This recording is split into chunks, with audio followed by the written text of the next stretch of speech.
వాళ్ళు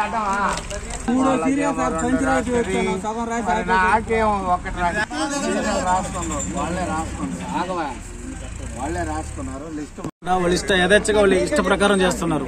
morning 6 to evening 6 అన్నారు. 2 shift డ్యూటీలు. ఒక షిఫ్ట్ లో వచ్చేసి కరెక్ట్గా 6కి వస్తే మధ్యాహ్నం 12 వాళ్ళు వెళ్ళిపోయారు. మళ్ళీ 12 గంటలకు వస్తే ఇప్పుడు భోజనానికి వెళ్ళిపోయారు. అదేమంటే 3 గంటలకు వస్తారంట. లోడ్లు చూస్తే ఇప్పుడు దాదాపు ఒక 150-200 ట్రాక్టర్లు ఉన్నాయి. దాదాపు 100 వెళ్ళిపోతాయి. అటువంటి ఫస్ట్ ట్రిప్కి ఇంతవరకు గతి లేదు. 2 గంటలు కూర్చున్నారు ఒక్కరు నైట్. చాలా ఇబ్బందికరంగా ఉందన్న. అధికారులు అయితే అసలు స్పందించట్లేదు. సార్ ఇక్కడ డ్యూటీలు వేసిన వాళ్ళు ఉదయాన్నే వచ్చిన వాళ్ళు ఏమో ఉదయాన్నే వాళ్ళు లేటుగా వచ్చారు. 1:30 గంటలు లేట్ వచ్చారు. అడిగితే వర్షం పడుతుంది అన్నారు. సరే బాగుంది. వాళ్ళు ఏంటంటే 12 గంటలకే లేచి వెళ్ళిపోయారు. 12 గంటలకు డ్యూటీ వచ్చేవాళ్ళు అన్నం తినేసి రావాలా. సరే పోనీ అన్నం టైం ఇంకా కాలేదు కదా కొట్టండి అంటే రోళ్ళు అయిపోయినాయి. రోళ్ళు వస్తే మేము కొడతా అన్నారు. సరే రోళ్ళు వచ్చాయి. రోళ్ళు వచ్చిన 10 బిల్లులు కూడా కట్టలా సరిగా. మళ్ళీ అన్నం టైం అయిందని చెప్పి లేచి వెళ్ళిపోయారు. వాళ్ళు మధ్యాహ్నం డ్యూటీలో 2 వచ్చారు. ఉదయం డ్యూటీలో మామూలుగా 3-4 వస్తే పని జరగద్ది. 2 వస్తే వాళ్ళు ఏం చేయగలరు? డ్యూటీలైనా సరిగా వేసి చేస్తే మాకు లోడ్లు అవుతాయి. ఒక ట్రిప్ పోయి వచ్చే తలకే మధ్యాహ్నం అవుతుంది. మధ్యాహ్నం బిల్లులు అయితే అవుతాయో లేదంటే కావు, లేదంటే రేపే. రోజుకు ఒక ట్రిప్ పెడితే ఏ విధంగా బతకాలి ఇల్లు? లేదు ఈ 2 రీచ్లు అన్నా ఇంకొక 2 రీచ్లకు పర్మిషన్ ఇస్తే ఈ గడవ అంతా ఉండదు కదా. ఇప్పుడు 2 రీచ్లు ఇచ్చారు. పల్లిపాడు ఆగిపోయిందని చెప్పి పల్లిపాడు వాళ్ళు అందరూ ఇక్కడికి వచ్చారు.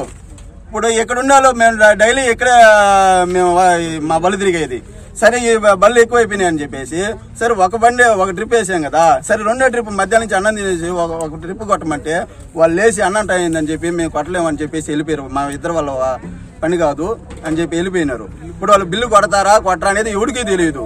ఇప్పుడు వీళ్ళకి మేనేజ్మెంట్ చేసే వాళ్ళకి ఇంకొక రీచ్ లేదా 2 రీచ్లు ఓపెన్ చేయమని ఇంత క్రౌడ్ ఉండదు కదా. కానీ తగ్గట్టు వాళ్ళు మాట్లాడితే ఈ రోజు మాకు హాలిడే, మేము అయినా కానీ డ్యూటీలు వేస్తే వచ్చాము, మీరేంది మేము కొట్టిన దాకా ఉండండి అనే టైప్ లో మాట్లాడుతున్నారు. మళ్ళీ రేపు అసలు సెలవు అంటున్నారు. మేము వచ్చిన వాళ్ళు ఏ విధంగా పోవాలా? ఎంటీలు పోవాలంటే ఆయిల్ బొక్క ఏ విధంగా పోవాలి చెప్పండి? డ్రైవర్కి జీతం ఇవ్వాలా?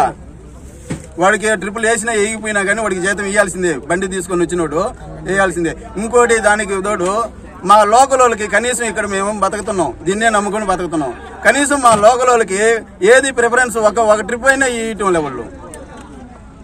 మాకు అందరిలాగే మీరేం ప్రత్యేకంగా కాదు అంటున్నారు. ఏదైనా లోకల్ వాళ్ళకి అనేది కొద్దిగా ఉంటుందా ఉండదా? ఏదైనా ప్రిఫరెన్స్ ఉంటుంది కదా. ఈ మేనేజ్మెంట్ అనేది సరిలేదు. రీచ్లన్నా ఎక్కువన్నా ఓపెన్ చేయాలా?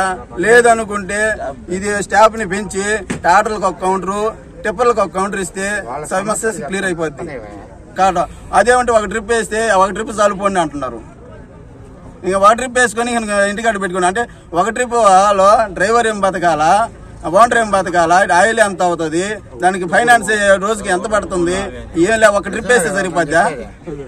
2వ ట్రిప్ ఒకవేళ 2వ ట్రిప్ కానీ మేము కానీ కనపడితే మధ్యాహ్నం నుంచి వస్తాం, కనపడితే ఉదయం తోలే పో అంటున్నారు. ఎంతసేపటికి సార్ మేము ఎంఆర్ఓ ఫోన్ చేసి 2 రోజుల నుంచి రీచ్ లో ఉన్నాం సార్. పరిస్థితి ఏంటంటే అడిగాము, నేను లీవ్ లో ఉన్నారంటే అక్కడ ఎవరు ఉంటారు వాళ్ళు అడగండి, అక్కడ అధికారులు అన్నారు. ఇక్కడ అధికారులు మాట్లాడడానికి ఎవరు లేరు.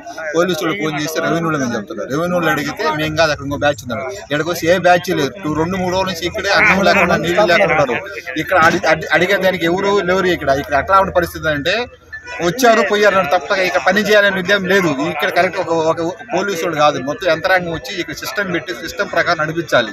అది అంటే వ్యవహారం లేదు. ఇక్కడ 2 రోజులు 3 రోజులు పండుగ అవసరం వస్తుంది. ఈ అవసరం లేకుండా డ్రైవర్ కనీసం తిండి నిలబడి దొరకటం లేదు. చాలా ఇబ్బందికరంగా ఉంది. అధికారులు ఇక్కడికి వచ్చి ముందు ఇక్కడ రెక్టిఫై చేయమని చెప్పి 1-2 మిషన్లు పెట్టుకొని 2 రోజులు ఆకుండా ఎలా చేస్తారు ప్లానింగ్ చేసి ప్లానింగ్ ప్రకారం చేసి ప్రతి ఒక్కటి సక్సెస్ అవుతుంది, ప్రతి ఒక్కటి ఇబ్బంది లేకుండా చేయొచ్చు. వాళ్ళు ఇక్కడ రావటం లేదు, ఎవరు పట్టించుకోవటం లే.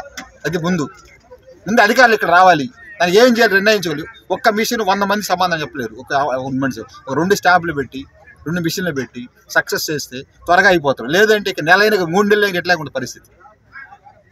అంతే. మాధవయ్య ఫర్నిచర్ వరల్డ్ గత 70 సంవత్సరాలుగా అదే నమ్మకం, నాణ్యతతో అందరూ మెచ్చే సరికొత్త డిజైన్స్ తో ఫర్నిచర్ అందిస్తున్న మాధవయ్య ఫర్నిచర్ వరల్డ్. మా వద్ద అన్ని రకముల ఫర్నిచర్, మ్యాట్రెస్, సేఫ్టీ లాకర్స్ ఎక్కువ డిస్కౌంట్, తక్కువ ధరలతో లభించును. Madhavayya furniture world. మా వద్ద అన్ని రకముల ఫర్నిచర్, మ్యాట్రెస్, సేఫ్టీ లాకర్స్ ఎక్కువ డిస్కౌంట్, తక్కువ ధరలతో లభించును. విచ్చేయండి Madhavayya furniture world, RTC bus stand దగ్గర, నెల్లూరు.